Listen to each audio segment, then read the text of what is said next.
I want to conclude with a beautiful story that Al-Alusi rahimahullah in Dimashq wrote.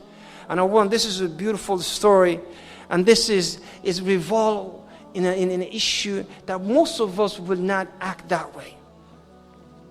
Al-Alusi, he said, an Imam told me, he said the Imam, he slept one of those nights after Salat al-Isha, and then he saw Rasulullah sallallahu alayhi wasallam in his dream.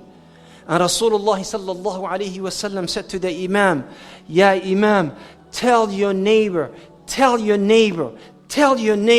he is my neighbor in Jannah. So the Imam, he said, I say to myself, he did not, not talking about me. I'm the Imam, I'm the Hafid, I'm the Alim, I'm the Mufti. But he's talking about some simple man that I know. He who only just goes out and sell basic things on the street. And he's not an Imam, he's not an Alim, he's not a Mufti. Why would he deserve to be with Rasulullah in Jannah? So he said, instead of shak, instead of doubt, I kept it to myself. But the next night, the same thing happened. And the third night, the same thing happened. Rasulullah kept coming back until I went to the man and said, Ya hada, oh this man, Messenger of Allah was coming to me 3 nights in a row, telling me you are his neighbor in Jannah. What did you do? How come you received that status? And you became not only from the people of Jannah, you became a neighbor of Rasulullah. So the man told him after a long discussion, he said, it's a long story, but I summarize it. He said, I got married to this beautiful young lady, whom her father is well respected in the community, well respected. And he said, in our wedding night, she sat on the bed and she started crying. And I thought to myself, she's shy because she's never been with the man. She lives in Syria, she lives in a Muslim country, an Arab country, and is aib to have a boyfriend and so on. I said to her, La alayki, don't be afraid, don't worry. We will get used to each other. She said, no, that's not what I'm crying. She said, I am pregnant from Zina. I am pregnant from Zina. He said, I didn't know what to do. If I come out and I expose her, then the whole city would know about her and her family.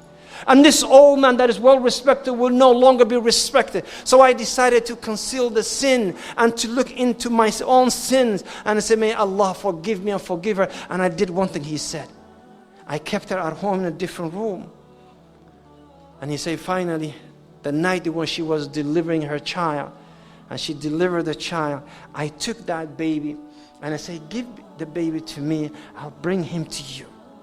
She delivered a beautiful little boy, and I took the baby to Salat al-Fajr, to the masjid that I used to go, and I purposely went to the masjid late, and I put the baby right inside the masjid, and I proceeded to the jama'ah, making sure that I can see the child also. And when the Imam said, Assalamu alaikum, and the people were about to leave, they saw this baby, and the people were like, Astaghfirullah, somebody left the baby here, Subhanallah, Subhanallah.